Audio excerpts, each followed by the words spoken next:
Hi guys, welcome back to Reserved Investments on YouTube. So today's topic, I want to talk about the wonderful word soup that is permeating throughout the greater antiques and collectibles trade when we try to define terms like antique versus antiquities versus collectible versus retro versus vintage. You keep hearing all these terms used and applied in different facets of the trade, and they all have a very distinct meaning. So this particular video is going to be an education for some of you guys, and also partly my opinion on what these terms actually mean and what most quote-unquote experts operating in the greater antiques and collectibles trade, how they define these terms. So before we go any further, I have to state that you can bring in 10 high-end antique dealers, put them in a room, and ask them to define the term antique, and you could get 10 different answers. It's that sparse. That said, there are certain elements or characteristics that define something as antique that is true to form, where you won't have too much disagreement for some of your top tier dealers or anybody who has been operating in the greater antiques and collectibles trade for decades or longer. A lot of these terms are thrown around and misused not only by the overall media, meaning the mass media like NBC, CBS, CNBC, MSNBC, whatever alphabet soup we're using to describe the latest news media conglomerate that is commenting on the greater antiques and collectibles trade. Whether it be, MSNBC running a story about a comic book that sold for six figures, or CNBC commenting on the higher end art market, or Fox Business commenting on a coin that sold for $50,000 to $100,000. They all use certain terms in their description that can confuse a lot of people who haven't been around the antiques and collectibles trade for long. That's why I'm very forgiving when somebody who's in their 20s or 30s and they probably only have maybe 5, 10, 15 years tops in collecting, in the experience realm of collecting either antiques or collectibles, and they misuse a term like retro, or they misuse a term like vintage or collectible or antique or antiquity. I am forgiving of those people because they probably don't know better, because nobody ever talked to them and said, hey, these are characteristics of an antique. These are characteristics of a collectible.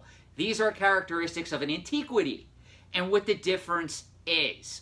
So I wanted to create a video on this, and if this video gets any traction, it's going to cause some debate, I think, with even other people in the trade, either at my level or even beyond the level that I'm at. So you would probably see like a dealer who is of the really high-end tier of the antiques trade. He would probably disagree with some of my talking points. And that's okay, because I would probably disagree with some of his, because you have to understand, as much as I try to produce content that's from an unbiased source, just the fact that you're involved in the greater antiques and collectibles trade and you have your things that you're attached to, or things that you are considered a quote-unquote expert on, whether it be video games, comic books, coins, 20th century furniture, 19th century furniture, Tiffany glass, whatever we want to look at.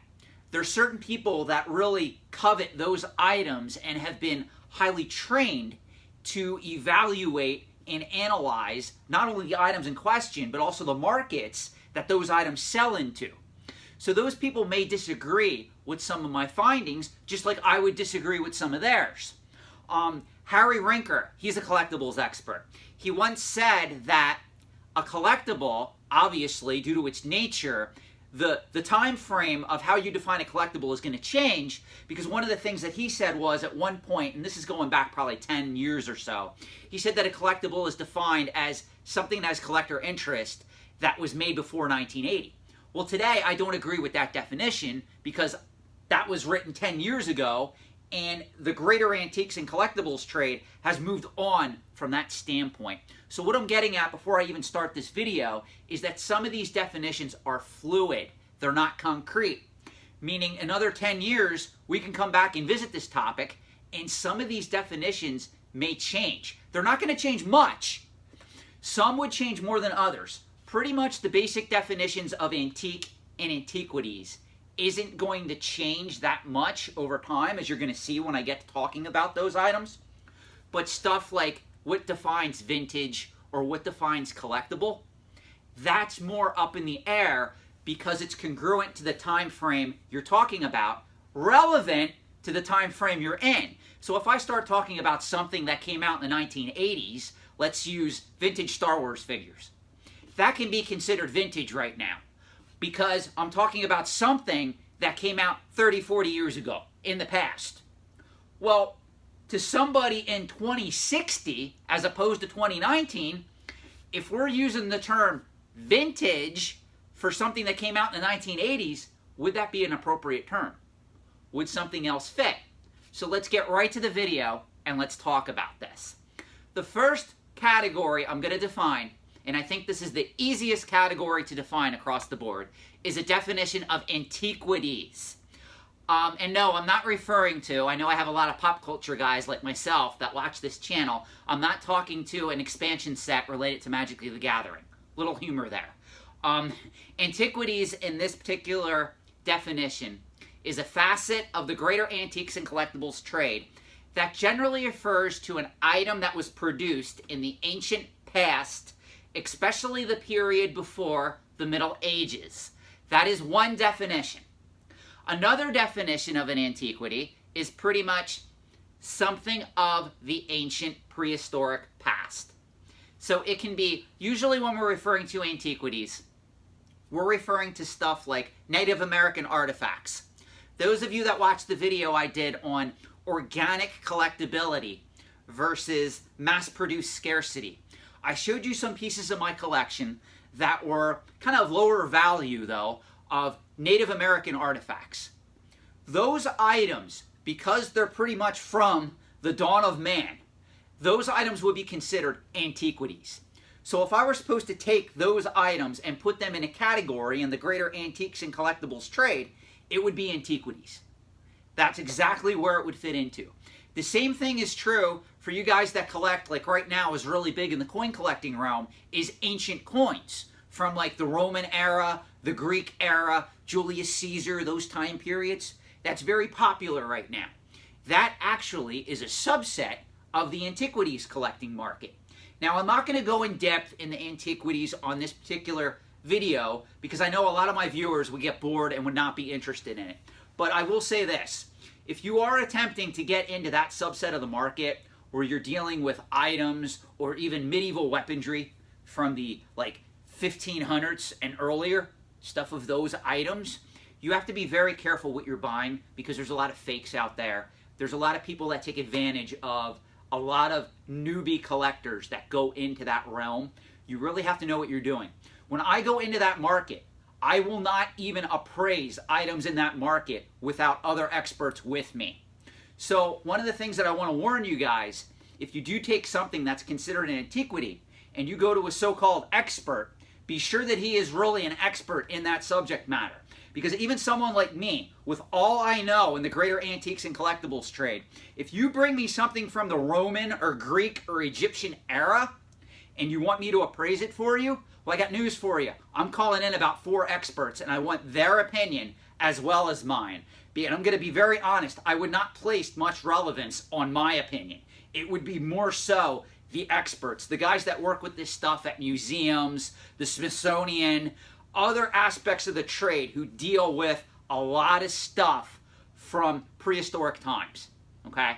So looking at this subset of the trade, I think we can all agree that antiquities, if we're going to mention the word antiquities, aside from the Magic the Gathering expansion set that some of you all love, including myself, an antiquity is pretty much from the ancient past, most notably prehistoric times, but it also can be any item pretty much from the Middle Ages or before.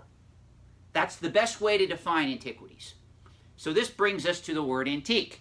Now, antique is a very controversial term in the greater antiques and collectibles trade because everybody in their head has a different definition of the term antique and what it should be. So, here's one of the problems with the word antique. 1830, the year 1830 in the United States, remember I live in America, so most of the content I produce is American-centric, meaning centric towards the United States and their position in the greater marketplace, whether we're talking about finance, economics, or the antiques and collectibles marketplace. So in 1830, that was the approximate beginning of mass production in America. So items that were produced before the year 1830 in America were mostly handmade. There was no wonderful Henry Ford and his assembly line, which, by the way, guys, Henry Ford did not create the assembly line. He perfected the assembly line, but he did not create it. That was in use long before Henry Ford came around. He just got credit for that because of the way that he perfected the system going forward. Just wanted to state that little history fact for you guys, since we're talking a little bit about history in this video. 1830 was the approximate beginning of mass production in the United States. So here's the thing. If you pull some of the high-end antique dealers, I'm talking the guys that sit in their ivory towers and they sell literally 10 items a year in the greater antiques and collectibles trade. And they cater to the top 1 to 5% of the antiques market. They're going to give you a different definition of what the term antique means. But most will always agree that the year 1830 was pretty much right around the start of mass production in America. Now, where am I going with this? Well, you may pull one of these antique dealers who sells items, like I said, to the 1 to 5% of the greater, the top tier antique trade. And if you ask him what the definition of an antique is, he's going to say from 1830 or before.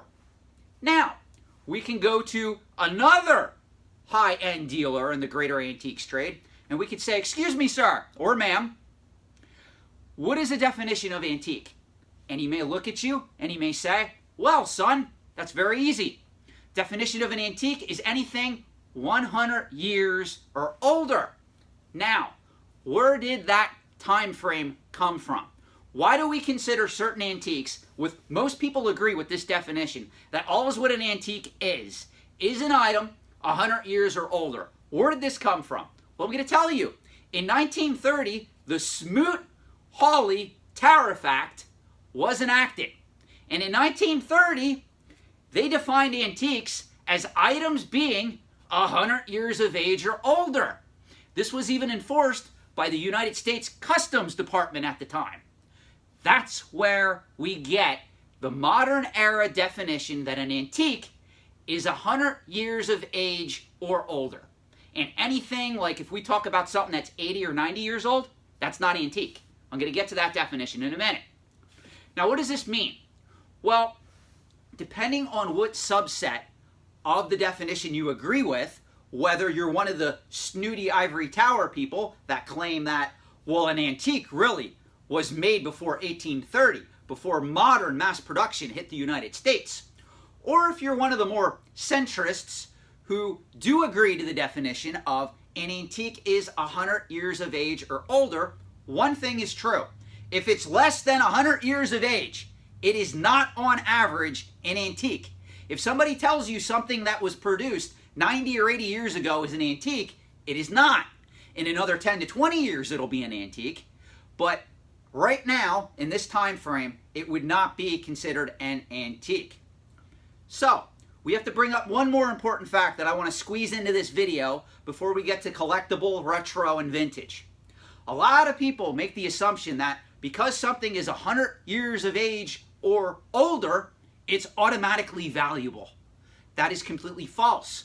It's just like you can have a worthless item that's 120, 130 years old, that's in mint top tier condition that nobody wants. And technically, it's considered an antique. So be very careful how you place value and how you place specific characteristics to items of this nature. Antiques, by their own characteristic, they are one of the most volatile aspects of the greater antiques and collectibles trade. I'm going to do a video on this because a lot of you guys that watch my videos and you hear me refer to pop culture based collectibles over how speculative they are, well, if you get into, and I'm going to put my gloves on because I'm going to show you guys something, if you get into the greater antique trade, you're going to learn that the markets move in cycles. Meaning, what's hot in the antiques trade in 2019 and 2020 wasn't what was hot in the 1980s, the 1990s, or the 1950s and the 1960s. That needs to be said because there's a lot of people that don't understand this. And they make a lot of mistakes when they transition from pop culture-based collectibles and they try to get into some of the other aspects of the greater antiques market. Even if we're talking coins, currency, historical documents, collectible first edition books, artwork, items of that nature. There's a lot of mischaracteristics because people hear the word antique and they think valuable. Now I'm going to show you a valuable antique because I think this is kind of cool. So I'm going to come around. This is a German handmade marble. It's considered an onion skin.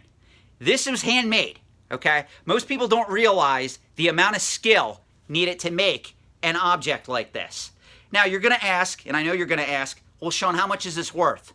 On an open market today, this item here, that is more than 100 years old, by the way, okay? This item roughly dates from the early 1900s.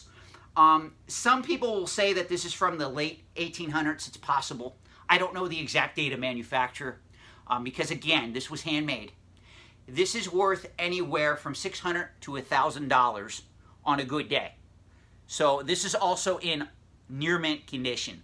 Marbles are graded on a scale of like 9.2, 9.3, 9.4, 9.6, all the way up to 10. This item here is probably a 9.6 or a 9.7. So it's a very high grade marble for the time frame that it was produced. This is a good example of an antique. Now, if you ask me, well, Sean, is that an investment grade antique? That's a whole other topic. Not going to get into that today. That'll be a separate video to define antiques versus investment grade antiques. If you're investing for long-term gains in the greater antiques and collectibles trade, you want to put your money in investment grade antiques. You don't just want to buy antiques. That's a good way to go bankrupt. It's just like the people going out buying Lego sets today thinking they're going to be worth a fortune 20 years from now. On average, it's not going to happen, guys. Okay? So, now let's talk about the definition of collectible. Collectible is one of the most abused definitions in the greater antiques and collectibles trade. So, this is how I define a collectible. And I want you to pay attention because I differ from a lot of the experts in this. And I'm also collecting, much like you guys, I do like pop culture-based collectibles. Where's my favorite amiibo? Here we go, okay?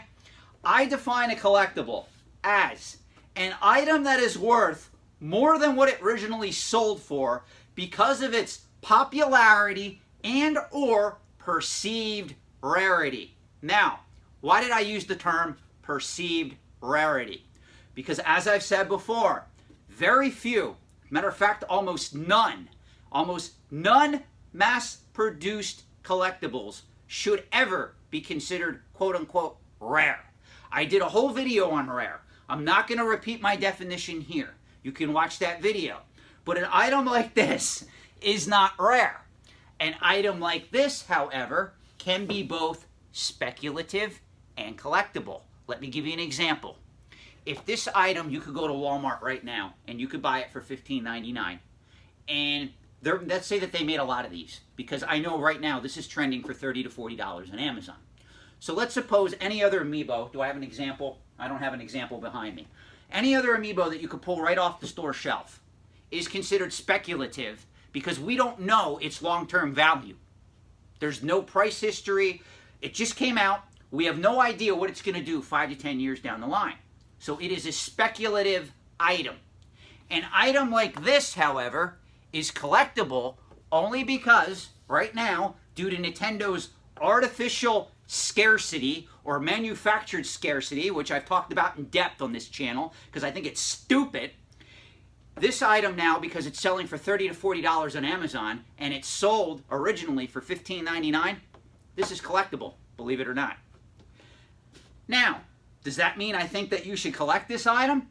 Again, another topic entirely. That's solely up to you. It depends on what your goals are, whether it's short term, you just like the item, you want to have it, or long term, looking out. Completely up to you. I'm not going to go there in this particular video because I'll go off on a 10-minute rant. We don't want that.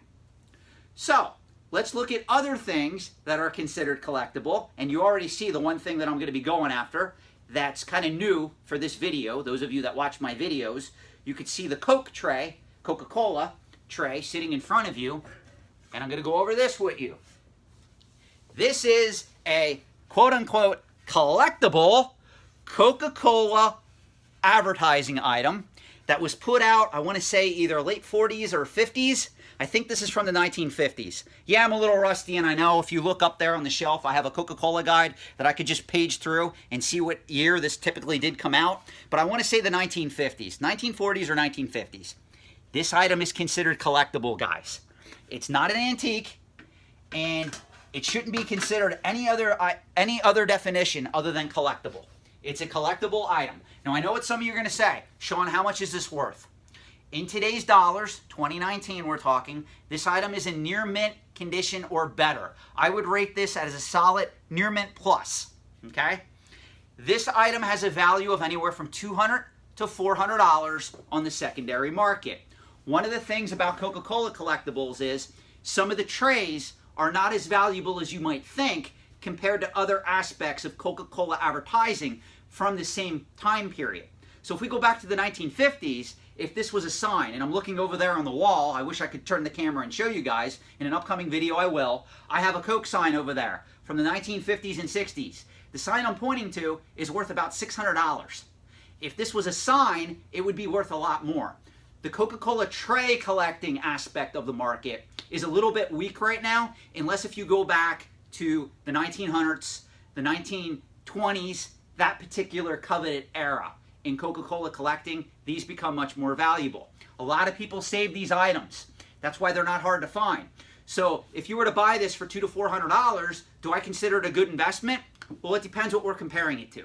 Again, when I get to vintage advertising, those questions will be answered. I'm not going to answer them in this video. So now we're going to get to the terms vintage and retro. These are two terms that everybody gets wrong. Everybody. Vintage is time period specific. If I'm talking about a vintage video game right now in 2019, most likely I'm talking about a video game that came out in the 1970s, 80s, 90s, that coveted era. That's vintage. Now, if the video game industry continues to age, which it will, if I'm sitting here in 2060, 40 years from now, and I'm talking to you guys about vintage video games, and I say the word vintage, well, now we got a kind of a problem. Because video games, even if they came out in the 1970s or 80s from 2060, are not yet antique. But at the same time, if I'm referring to vintage, well, I can be referring to the stuff that came out today in 2019, in 2060, or I could be referring to the stuff that came out in the 80s or 90s of the last century, meaning the 1980s, 1990s. Do you see the difference? So vintage is relative to time periods, meaning if I'm talking vintage Star Wars figures, I think most of you guys know that in 2019, I'm referring to the stuff that came out in the 70s and 80s because Star Wars didn't exist before 1977, 1978. It wasn't a thing. So that's very easy to ascertain the difference between that subject matter than something else like baseball cards or video games, where if you say vintage, well, what time period are you referring to? So you have to be careful that your audience understands what you're referring to when you say vintage. See, right now with the video game industry, we're kind of lucky. If I say vintage Atari, obviously you know I'm referring to 70s and 80s Atari games. Where if I just say vintage video game, well, Sean, do you mean the Atari stuff that came out in the 70s and early 80s? Are you referring to Nintendo games that came out in the 80s and 90s? What do you mean by vintage? And that's where I caution a lot of people from just putting the word vintage in front of something and using it as a caveat to hopefully induce the person that they're talking to know what they're referring to, because it doesn't always work that way. It's kind of like a very misleading term in the industry, if you will. So now let's talk about retro. I'm sorry guys, but some of you guys get this all wrong. There really can't be anything such as a retro video game. Now, you may be looking at the camera going, what the heck is he talking about? I see forums, I see discussion posts from people talking about retro video games. Well, here's the problem. Retro actually means designed after, and or a product that is fashionable because it was once on the market before. So when we talk retro fashion, like I'll give you an example. In the 1980s, okay, women wore shoulder pads. We used to all get turned on, and I have no idea what was going on in the 1980s, but we were all turned on by frizzy hair and shoulder pads and all that stupid crap that you can see in, like if you watch certain movies from that time period, you'll see women wear shoulder pads and they have their hair all feathered and everything looks a mess. Well, if that fashion trend ever came back, that would be considered retro because we're mirroring it to a fashion trend that already existed. So mostly the term retro refers to something that has come before but is now back in vogue. This is something that a lot of people get wrong because they try to apply it to antiques and collectibles, and I keep hearing stuff like retro video games or retro baseball cards or retro comic books, and it makes no sense. And I don't think that people who use that term understand that. It's more to do with a pattern or something of a old style that came before and is now popular again. It actually applies more to clothing and fashion than it does items. You can loosely use it based on items, but if you say something like retro Hot Wheels car, most likely advanced collectors are going to kind of look at you funny and go, what the heck are you referring to? Now, you can have a retro style Hot Wheels car or a Matchbox car, what have you, if it's patterned off of a vintage or retro style from that particular era, then yes, that's a correct term. But if you just say something like retro video game, I always get triggered when I hear that term. And this is one reason why I'm not on a lot of collecting forums anymore. Somebody in the comment section asked me to reveal my Nintendo Age username. And I'm going to be very honest, I don't have an active account anymore, I don't think. I used to have an account on Nintendo Age, but I think it was Neo Gamer or something. It's been so long, I even forget what the account name is. I cannot literally, for the life of me, log into a Nintendo Age account because it's been so long since I've been active in the forum that I forgot my username. But when you hear terms like that being applied, you kind of then have an understanding of who's knowledgeable in the greater antiques and collectibles trade and who really needs to work on defining the terms and using the correct terms going forward. Because if you start investing in some of this stuff and you get into the top tier trade and you're going to shows and you're rubbing elbows with some of these guys at auction, you don't want to look like a fool by using the term retro when you should be using the term vintage, or using the term collectible when you should be using the term antique.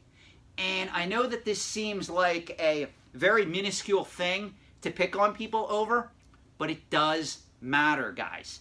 It does have impact on the way that people perceive you in the greater trade. Now, some of you have no desire to climb the ivory tower and get to, the antiques market where one-of-a-kind items are selling for $10, $20, $30, $100,000 a piece. Others of you, though, want to climb the pop culture collecting realm, and you want to collect items like Magic the Gathering alpha cards in PSA 9 or 10 that are selling for $10,000, $20,000, $30,000. Well, understanding the difference between vintage and retro in that collecting realm is going to help you tremendously. For instance, if you refer to something as vintage Magic cards, I agree with you 100%. The cards that came out in the 1990s are vintage, but they're not retro. Be careful. Magic the Gathering was created in 1993. There was nothing before it.